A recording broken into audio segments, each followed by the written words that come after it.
Hi guys, how are we? I hope you've been well. I hope you've been okay. Console Kijo here. Before I go on, I'll just encourage you to subscribe to my page, share my page, especially if what I share here resonates with you or motivates someone or motivates you. Share it with your loved ones. So I'm gonna have a subscribe button somewhere here, and maybe a recent videos somewhere here. Yeah, maybe it will be here and here or here and here, whatever. subscribe. Anyway, guys, so today I thought I'd jump on here and share a bit of my experience with a NATI exam. For those who don't know what NATI is, me being one of them, I need to Google. NATI is National Accreditation Authority for Translators and Interpreters. So most people do this exam for many reasons. Maybe you want to be an interpreter, or maybe you are trying to apply for permanent residency and you're trying to get extra points. So now I did this exam and it is NATI Swahili, Swahili exam. So what I was trying to do, or not trying to do, what I did was translate an English, translate English to Swahili and Swahili to English. So what I really struggled. Maybe just to give just a bit of a background story of how I went about it. I went online. I did two major exams. I did an English test and the interpreter exam. So I would give I would share on a different video on how my English test went, but I'll talk about the NATI today. So I went online and I was searching to see whether I'll find any information even on YouTube. People who had done the NATI exam translating Swahili in Sydney. I could not see anything. So I literally just went to their website and they do have a bit of sample materials there, and that's all I used to do the exam. I did not understand, I've always known that I'm not the best in Swahili. I've never been. Swahili really challenged me even when I was in school growing up, but I feel like it's not something I'm proud of. Really, I do understand that English was one of my languages growing up. I don't even think there's a need to rank. Like, say I have my first language, second language, because the first time I said hi or hello is the same time I said habari, and it's the same time I said nikuwega. So I learned my three languages that I speak. I learned them simultaneously, or I learned them at the same time. So, but it just amuses me, and it has taken me time. It took me time to reflect, to know how am I so comfortable with the English language than I actually am in my other two languages, including Sheng. So Sheng is actually another language. The young people talk Sheng. Sheng language evolves more than my life.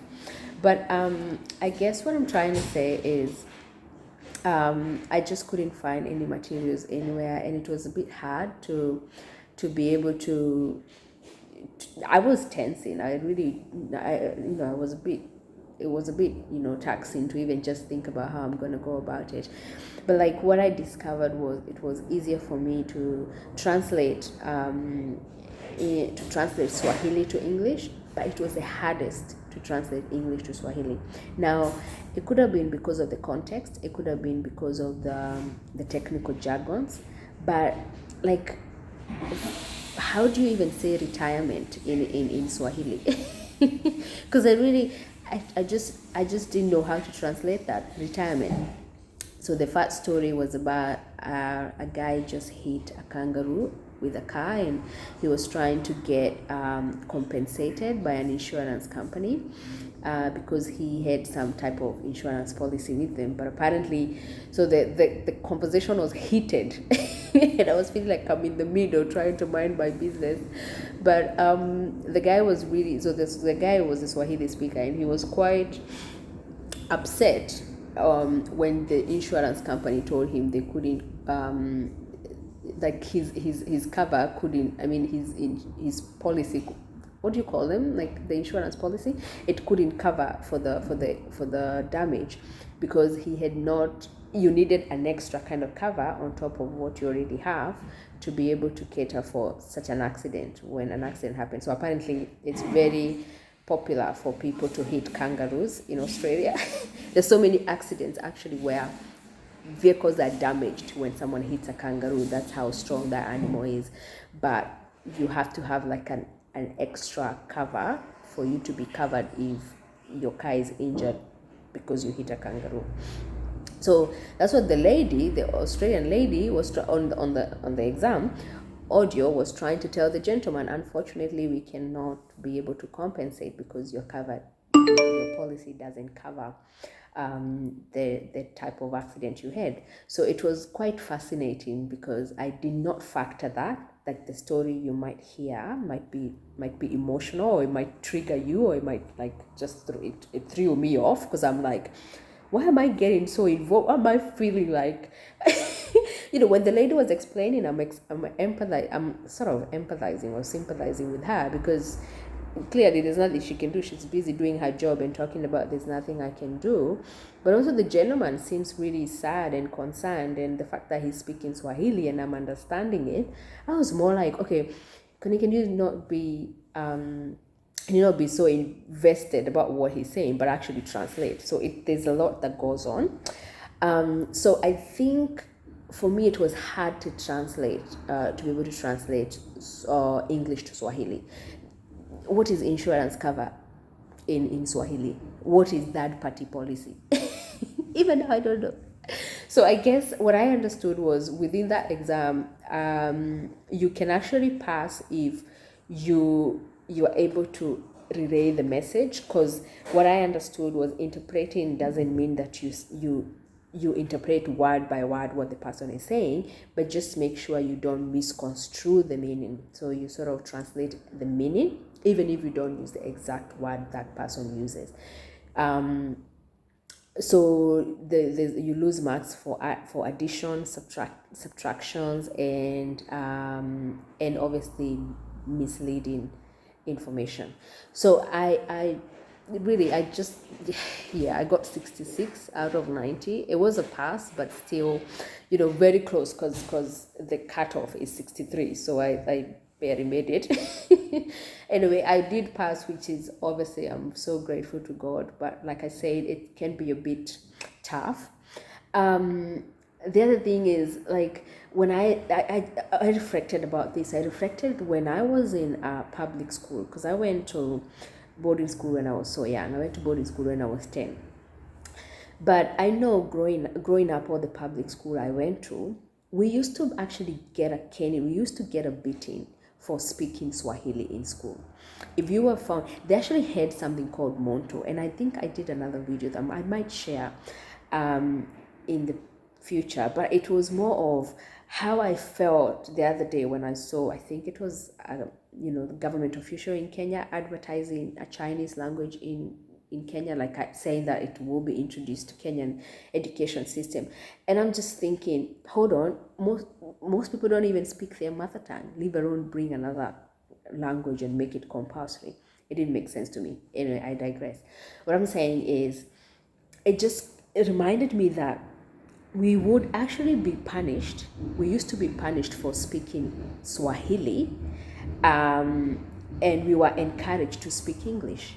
And now looking back, I'm thinking, there was actually something called Monto, where if you were caught speaking Swahili, you would hang that board. It was like a board you hang on your neck, and you have to walk around the school the whole day having it on your neck, and you're being punished because someone caught you speaking Swahili. And now I'm thinking, here I am, I need to pass this same language I was being punished to speak. Wow, it got me thinking, how, and I could just think about, my Swahili teachers and all the people I know who are fluent Swahili speakers. like my friend who works for a radio company, and his Swahili is fluent. I was telling him the other day, I feel like I wanted to just clone him to do my exam. But like I said, that's how my experience was. It was so hard. I did not realize, like, it was easier for me. I don't know, maybe there's a psychological element to it, where it was so easy for me to be able to understand what the Swahili person is saying, and relay that message exactly the way he wanted it to the Australian officer on the other side of the line. But when the Australian officer spoke, it was just, I understood everything they're saying, but it was so hard for me to tell the Swahili speaker what the Australian person was saying. So I wish that we would have more information out there. I just hope that, people who are experts, translators, I wish they would do YouTube videos and just share that information out there, because it would help a lot of people. What I came to find out, I don't know a lot of people who've done the test, or at least a lot of Kenyans in Australia who've done the test. And so there's not much information out there about it. But, just in case anybody is, trying to apply for permanent residency in Australia, or even trying to get points for anything else, or trying to get a job as an interpreter, just to let you know that, just some information that exam is out there and you can do it. It's now being done online. Everything is online at the moment. And so go for it. It's on, I'll probably just share that information. It's just called NATI, NAATI, and you find all the information you need. I thought I'd share that today. And so that's it. I hope you please don't forget to subscribe to my page and to share it with your loved ones as well. Until the next one, be blessed, and thank you for watching. Bye.